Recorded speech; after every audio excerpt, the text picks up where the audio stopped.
Si tu te sens responsable du bonheur de tout le monde, si tu portes les problèmes des autres plus lourdement que les tiens, ou alors si tu te sens coupable dès que tu penses à toi, écoute-moi, ce podcast est pour toi. Il y a des femmes, il y a des personnes qui ne savent pas se reposer, pas parce qu'elles sont trop fortes, mais parce qu'elles ont appris trop tôt, beaucoup trop tôt, que si elle ne prenait pas les choses en main, si elle ne faisait pas les choses, si elle ne portait pas les gens, en réalité, personne ne le ferait. Généralement, on les appelle les piliers, on les appelle les grandes sœurs, vraiment. Ce sont ces personnes sur lesquelles toute la famille est sûre de pouvoir compter parce qu'elles sont toujours présentes, parce qu'elles sont là tant affectivement, tant émotionnellement que financièrement, et elles sont des personnes qui sont reliable.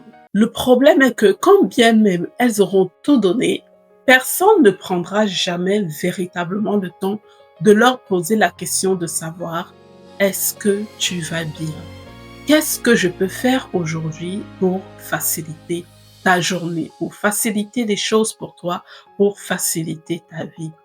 Écoute, je suis Francesca et aujourd'hui, on va parler du syndrome du sauveur ou alors le syndrome de la grande sœur. Le syndrome du sauveur est cette posture qui te fait croire que ton amour, tant qu'il ne fait pas mal, il n'est pas légitime. Tu as toujours besoin de ressentir des émotions tant dans ta chair que dans tes émotions, tu as besoin de ressentir la douleur afin de te convaincre que ce que tu es en train de vivre, ce que tu es en train de recevoir est légitime. Et ceci, ma belle, ce n'est pas normal du tout. Alors, il faut qu'on soit très clair. Le syndrome de la grande sœur, ce n'est pas le fait de trop aimer les gens. Non, c'est pas ce que ça veut dire. Ça veut tout simplement dire que tu aimes les personnes, tu te sens obligé de faire les choses pour les personnes, tu te sens responsable des personnes, quand bien même on ne t'a rien demandé. Et généralement, comment ça se matérialise? Tu vas anticiper les besoins des gens, tu vas répondre vraiment à toutes leurs sollicitations, quand bien même tu n'as pas assez, tu seras toujours là présente et attentive, quand bien même tu es profondément épuisé.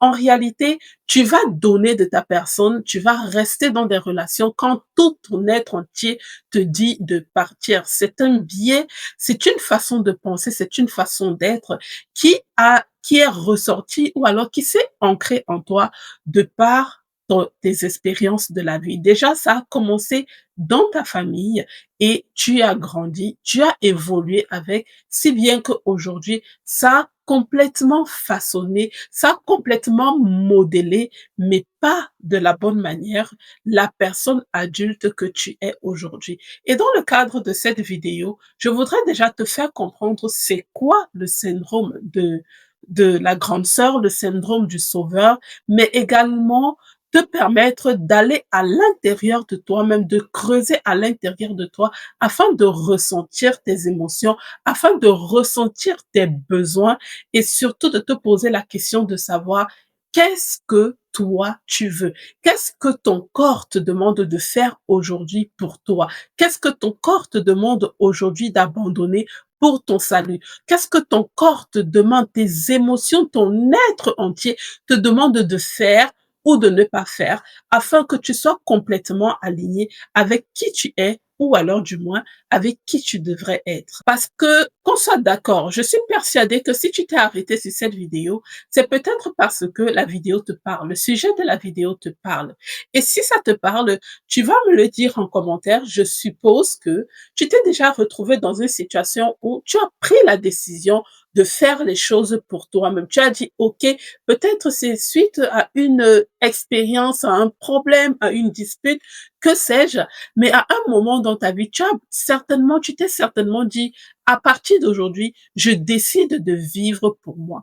Et si tu es vraiment dans le cas d'une personne qui souffre du syndrome de la grande sœur, ce qui s'est passé à la suite de cette décision, c'est que tu as ressenti un profond sentiment de culpabilité. Parce que quelqu'un qui souffre de ce syndrome, c'est une personne qui s'en veut, qui culpabilise du fait de ne pas être là pour les autres, qui culpabilise du fait de ne pas pouvoir aider les autres quand bien même elle n'a pas les moyens. Alors vraiment, je t'invite à rester jusqu'au bout de cette vidéo. Bien sûr, je t'invite aussi à t'abonner et à activer la cloche de notification afin de ne pas rater les prochaines vidéos. Alors, on va commencer maintenant à analyser la source profonde de ce sentiment, de ce syndrome de la grande sœur que tu peux avoir aujourd'hui.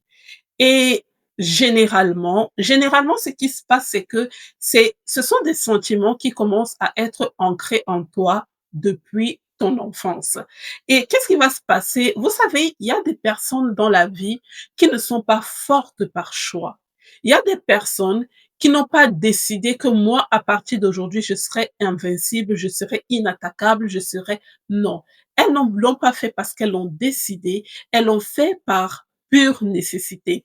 Des personnes qui ont grandi dans un environnement où on ne leur a pas permis de pouvoir grandir émotionnellement, étape par étape, de l'enfance à l'adolescence, de l'adolescence à l'âge adulte. C'est des personnes généralement qui ont été responsabilisées beaucoup trop tôt. C'est des personnes qui viennent des familles dysfonctionnelles, des familles où il y a peut-être beaucoup de disputes, des familles où les parents même sont encore des enfants émotionnellement. Parce que qu'on soit d'accord, hein, les gens pensent souvent que le fait d'être parent fait en sorte que naturellement, on est doté de ce qu'il faut pour pouvoir éduquer un enfant. Il y a des personnes qui, bien même qu'étant adultes, sont encore profondément enfants émotionnellement. Et ce type de personne ne saura jamais prendre soin d'un enfant. Et lorsqu'elles ont des enfants, elles ne vont pas pleinement jouer leur rôle de parent. Elles seront toujours centrées sur elles-mêmes, si bien que toi, tu vas développer cette émotion qui va faire en sorte que tu vas prendre les devants parce que tu vas te dire que de toute façon, tu es trop jeune, tu es encore enfant, mais ton cerveau a dû mûrir beaucoup trop tôt afin de pouvoir te protéger d'un potentiel danger qui pourrait se présenter. Tu as été très rapidement consciente que tes parents ne sont pas à la hauteur de t'apporter la stabilité émotionnelle dont tu as besoin en tant qu'enfant et tu as su que si tu ne le faisais pas, personne ne le ferait pour toi. Et lorsque tu as eu la chance, ou alors je ne sais pas comment je pourrais dire ça, lorsque tu es né dans une famille où tu n'es pas le seul enfant, vous êtes plusieurs enfants, rapidement, généralement, on va constater ce syndrome de la grande sœur chez les grandes sœurs, mais en tout cas chez les aînés. Et lorsque tu as pris conscience que tes parents ont beaucoup de lacunes en ce qui concerne les caractéristiques et les prérogatives que devraient recouvrir ou alors que devraient avoir des parents, tu vas te substituer aux parents. Ce qui va se passer, c'est que tu vas commencer à analyser beaucoup trop tôt, avec une très grande célérité, l'atmosphère dans laquelle tu te trouves afin de te protéger, mais également afin de protéger ceux que tu considères plus fragiles. Parce que vu que tu es très mature émotionnellement et tu t'es rendu compte que tes parents n'arrivent pas à assumer, tu as inconsciemment pris la charge et la responsabilité de t'occuper de tes jeunes frères, de t'occuper de tes jeunes sœurs, si bien que aujourd'hui c'est devenu inné. Et vous allez remarquer que généralement, les enfants qui souffrent ou alors les personnes qui souffrent de ce type de syndrome, très tôt dans l'enfance déjà, lorsqu'elles sortaient ou lorsqu'elles se retrouvaient avec d'autres personnes, les parents recevaient souvent beaucoup de compliments. Les parents recevaient souvent des compliments du genre: «Ah mais vraiment ta fille, elle est vraiment très sage. Ta fille, ton fils là vraiment, il est très mature. Il est très posé dans ses baskets. Ah, vraiment, il a une capacité d'analyse. Ah, ta fille, vraiment, à son âge, elle sait déjà ranger la maison. Elle sait déjà. Il y a tout cela que toi, peut-être, tu te dis, peut-être en tant qu'enfant, tu te dis, voilà, c'est normal, je sais faire. Et les parents aussi, hein, ils vont s'orgueillir de ce type de compliments. Mais en réalité, ce ne sont pas des compliments. Ce n'est pas des compliments, ce n'est pas quelque chose de normal si tu acquiers de la maturité avant ton âge parce que il y a un processus de croissance et il n'est pas normal qu'avant un certain âge, tu endosses la responsabilité des charges qui, en réalité, ne sont pas les tiennes. Bien sûr, tout le monde verra cela comme des qualités, mais en réalité, ce ne sont pas des qualités parce que tu vas les trimballer toute ta vie comme un sacerdoce. Et cette vidéo aujourd'hui, c'est pour pouvoir mettre le point sur ce point sensible, sur cet endroit sensible, afin que tu te réveilles, ma belle, parce qu'il est temps que tu décides de vivre pour toi. Il est temps que tu décides d'accomplir ta destinée. Il est temps que tu décides de vivre ce pourquoi Dieu a décidé de te mettre sur cette terre. L'effet pervers du syndrome de la grande sœur, c'est que vu que tu as été responsabilisé trop tôt, vu que peut-être à force de faire des choses parce que tu as vécu dans une sorte de chaos où tu n'as pas su retrouver ta place, tu n'as pas eu reçu la certitude que tu as été aimé, que tu es apprécié par tes parents, par les personnes qui sont supposées te donner de l'amour, des personnes qui sont supposées te protéger, alors tu vas toujours essayer d'en faire plus parce que tu vas te dire inconsciemment que si je fais ça, ils seront contents. Et quand ils seront contents, ils se comporteront mieux. Et quand ils se comporteront mieux, peut-être qu'ils vont m'aimer davantage. Tu vas le faire une, deux, trois fois dans ton enfance et finalement, ça va devenir une façon normale de faire les choses pour toi. Pourquoi? Tout simplement parce que tu vas te dire que tu vas associer l'amour à une sorte de son équivalent, ce serait vraiment un service que tu auras rendu, ce sera vraiment une attention que tu auras prêtée parce que pour toi, aimer naturellement, non, il y aura toujours une contrepartie. Pour toi, tu ne vas pas concevoir que quelqu'un puisse t'apprécier naturellement. Donc, automatiquement, tu vas te mettre dans la posture de la personne qui est toujours à l'écoute, de la personne qui est toujours serviable, de la personne qui est toujours présente. Il y a des personnes comme ça dans les familles. Si ceci vous parle vraiment, écrivez-le en commentaire. Il y a des personnes dans les familles, et beaucoup dans les familles africaines, on a ce frère, on a cette sœur qui, lorsque tout le monde a les problèmes dans la famille, c'est cette personne qu'on appelle en premier. Lorsque quelqu'un a fait un divorce compliqué, c'est cette personne. Lorsque quelqu'un est malade, c'est cette personne. En fait, cette personne est devenue comme une sorte de réceptacle émotionnel de tous les membres de la famille. Et vous savez quoi? Généralement, ces personnes, lorsqu'elles sont dans les problèmes, elles n'osent pas en parler. Elles n'osent pas en parler. Pourquoi? Parce que elles se sont mises dans une posture où, vu qu'elles se sentent toujours redevables, elles se sentent toujours dans l'obligation d'aider les gens, de venir sauver les gens, elle va quelque part se mettre un peu, se croire peut-être un peu supérieure par rapport aux autres. Elle va se dire que toutes ces choses qu'elle fait pour ces personnes, en réalité, c'est parce que elles-mêmes, elles ne peuvent pas le faire pour elles. Et finalement, ces personnes ne pourront jamais librement appeler à l'aide par exemple. Elles ne pourront jamais librement s'arrêter et dire que je suis fatiguée, demander à un frère ou demander à une sœur de les aider pour quelque problème que ce soit. Alors, ce que je veux te dire aujourd'hui, c'est que chez les chrétiens aussi, c'est quelque chose qui se constate beaucoup. Ça se constate beaucoup, pourquoi? Parce que lorsque tu prends la décision d'être chrétien, tu cherches une sorte de réconfort. Déjà, la parole de Dieu, normalement, vient te libérer. Mais si tu es quelqu'un qui n'a pas encore fait le cheminement de te soigner de ces blessures, de ces façons de penser infantiles, ou tu as grandi avec cela, tu vas transporter toutes ces façons de faire, tous ces biais de pensée, tu vas les transporter avec toi et tu vas reproduire le même schéma partout où tu iras. Tu vas trouver des personnes, par exemple, qui arrivent dans la foi chrétienne. Moi, je suis chrétienne, c'est pour ça que je peux parler de la foi chrétienne. Je peux pas trop parler des religions que je ne connais pas.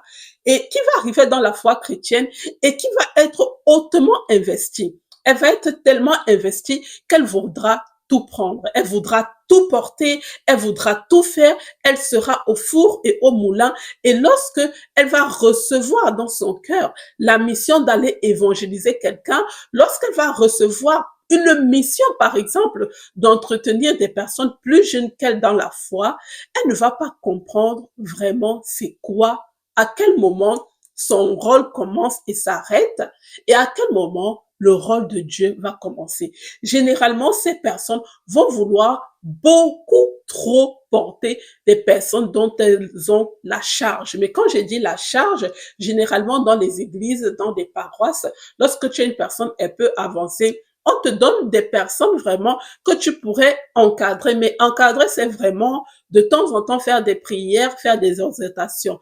Mais la personne qui déjà à la base souffre du syndrome de la grande sœur, elle va aller un peu trop loin. Elle sera beaucoup trop impliquée dans la vie de foi de cette personne.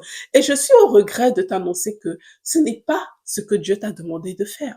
Dieu a déjà envoyé un sauveur pour l'humanité, c'est Jésus.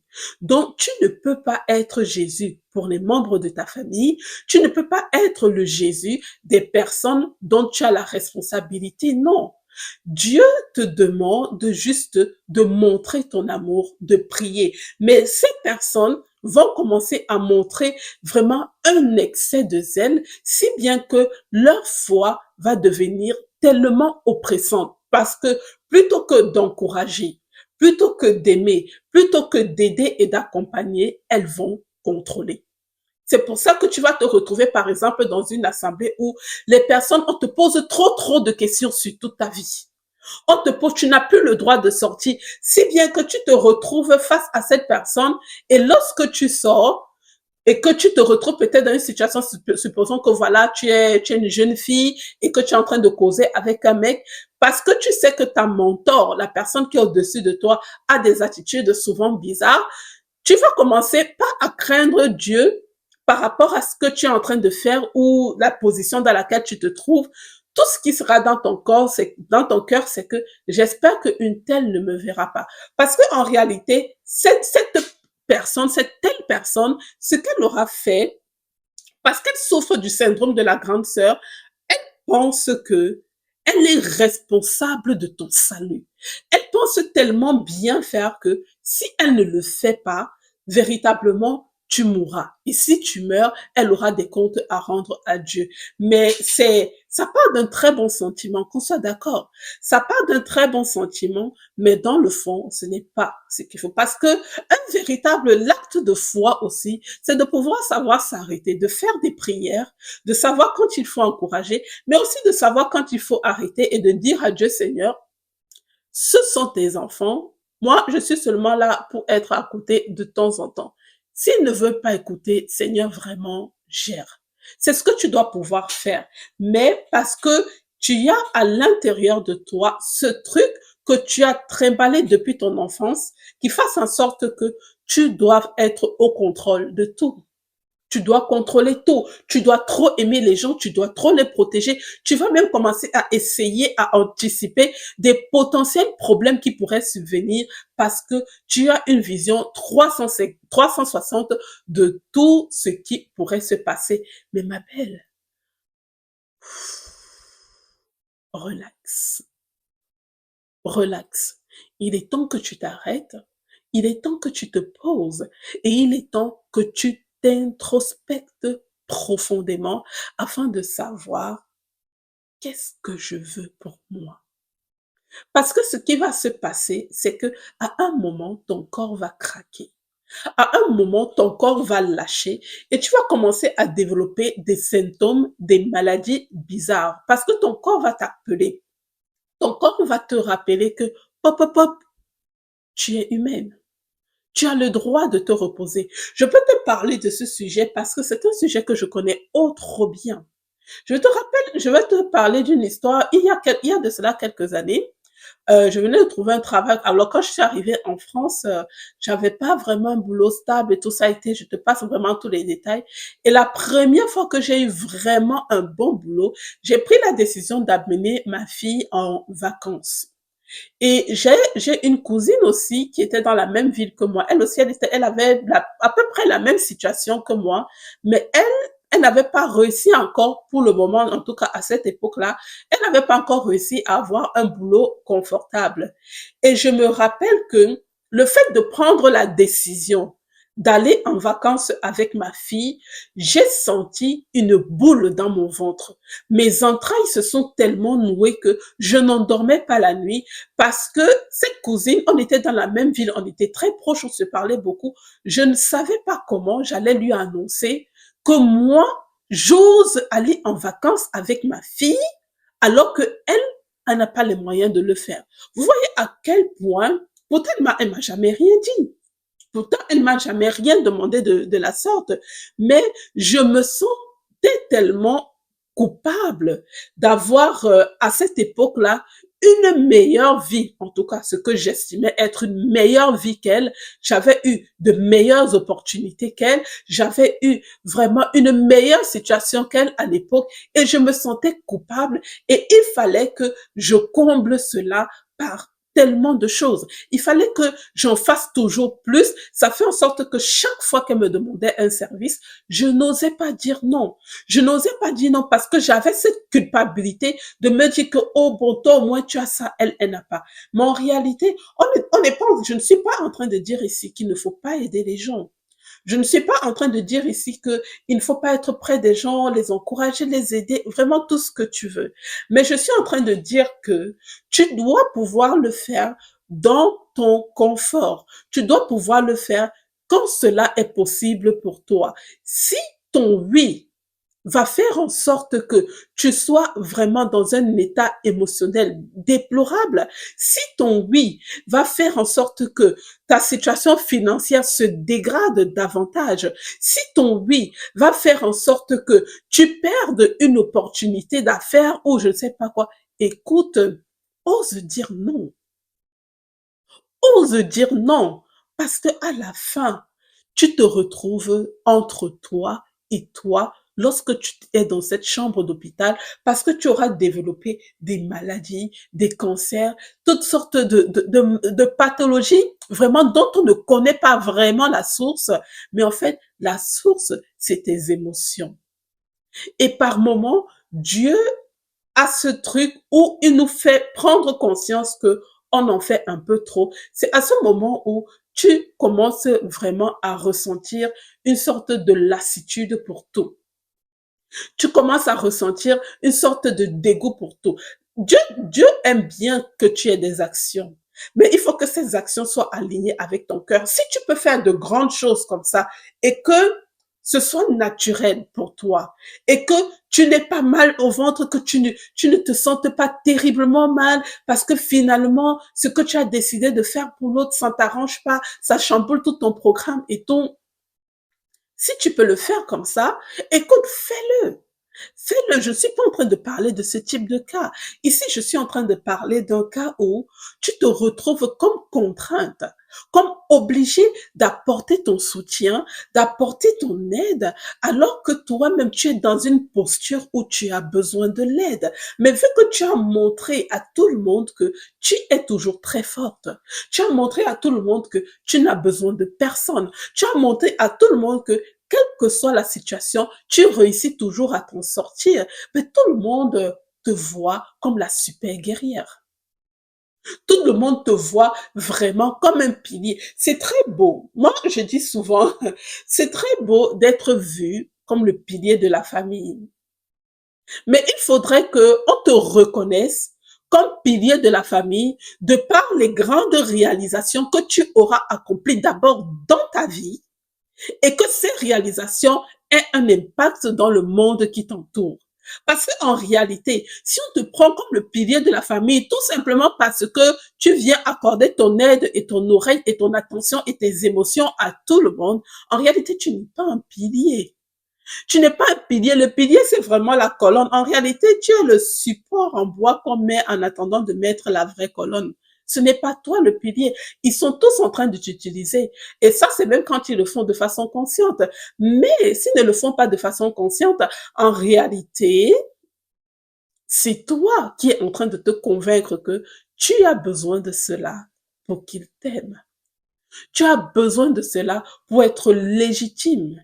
Tu as besoin et tu auras toujours besoin de quelque chose. C'est la raison pour laquelle, par exemple, lorsque tu te retrouves dans une relation amoureuse, tu as tellement un sens du devoir, tu as tellement un sens de la responsabilité que, ma belle, tu ne lâches pas prise.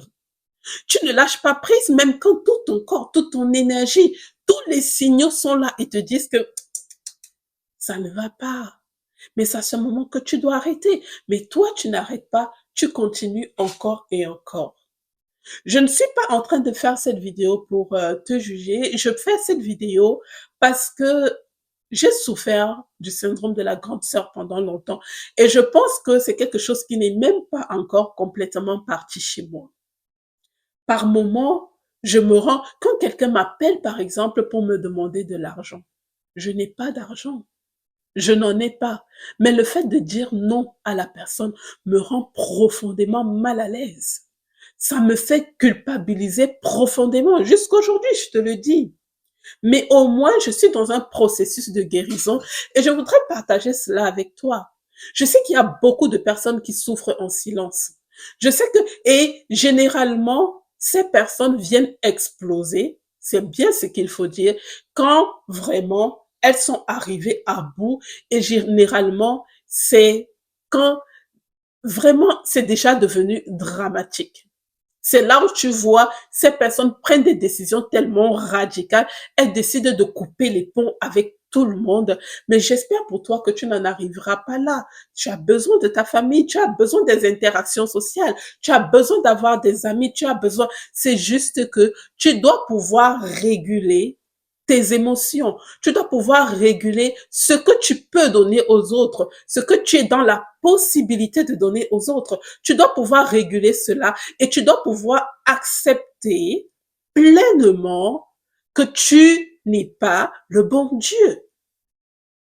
Tu n'es pas Jésus. Et que si tu n'es pas en mesure d'aider quelqu'un, c'est OK. Est-ce que tu écoutes? C'est OK. Dieu ne te blâmera pas de ne pas avoir fait ce dont tu n'avais pas la capacité. Alors vraiment, je ne voulais pas que cette vidéo soit aussi longue, surtout que sur cette chaîne, je j'ai pas beaucoup de vidéos. Si tu veux qu'on approfondisse ce sujet ou si tu veux que je parle encore plus d'autres angles de ce sujet, je t'invite à me le laisser en commentaire. Je suis Francesca. Et ce que je te souhaite, si tu t'es retrouvé dans ce que j'ai dit, ce que j'ai partagé ce soir, ce que moi je te souhaite, c'est qu'aujourd'hui, pas demain, ne remets pas cela à demain. Aujourd'hui, assieds-toi et décide d'avoir un entretien avec toi-même. Écoute ton corps. Pose-toi la question de savoir qu'est-ce que je veux, qu'est-ce que je souhaite, qu'est-ce que je voudrais voir changer, qu'est-ce que je voudrais voir améliorer, comment est-ce que je souhaiterais me voir dans 5 ans. Et aujourd'hui, chaque jour, moi j'ai ma voisine, on était voisines et maintenant on est amies. Et quand je l'ai connue, elle disait oui à tout. Mais moi, mais elle, c'était encore à un autre niveau. Elle disait oui à tout. Et chaque jour, elle me dit, franchement, grâce à toi, j'ai appris à dire non et à ne pas culpabiliser pour cela. Ça peut être pour les petites choses. Quelqu'un te demande 1 euro, elle vraiment, voilà, dit non. Non, je ne peux pas. Ah, s'il te plaît, est-ce que tu peux me garder mon enfant ce soir? Non. Non, je ne peux pas. Et quand tu dis non, je ne peux pas, tu n'as pas à beaucoup t'expliquer. Tu n'as pas à trouver trop des raisons pour lesquelles tu ne peux pas aider la personne. Non, tu n'as pas trop d'explications à donner. C'est juste que je ne peux pas, mon programme ne me le permet pas. Et ce sera de petite victoire en petite victoire jusqu'à ce que finalement, tu décides d'arrêter le messie de tout le monde et tu décides de vivre ta vie et de recevoir vraiment de Dieu tout ce qu'il a prévu pour toi sur cette terre. Je suis Francesca, je t'invite à t'abonner sur la chaîne si c'est la première fois que tu tombes sur une de mes vidéos et j'espère que on va faire de grandes choses ensemble. Je te dis à très bientôt. Si tu es intéressé par les cours bibliques, et que tu veux améliorer ta connaissance de Dieu, tu veux améliorer ta profondeur avec Dieu, je t'invite à me laisser un message à l'adresse email que tu trouveras dans la description et voilà, on pourra avoir une discussion de savoir quelles sont tes attentes afin que je puisse te diriger vers l'Académie biblique de Nouveau Ciel, Nouvelle Terre, le centre de mission chrétienne de Sion. Je suis Francesca, je te dis à très bientôt et surtout, lève-toi, sois éclairé car ta lumière arrive. Ciao!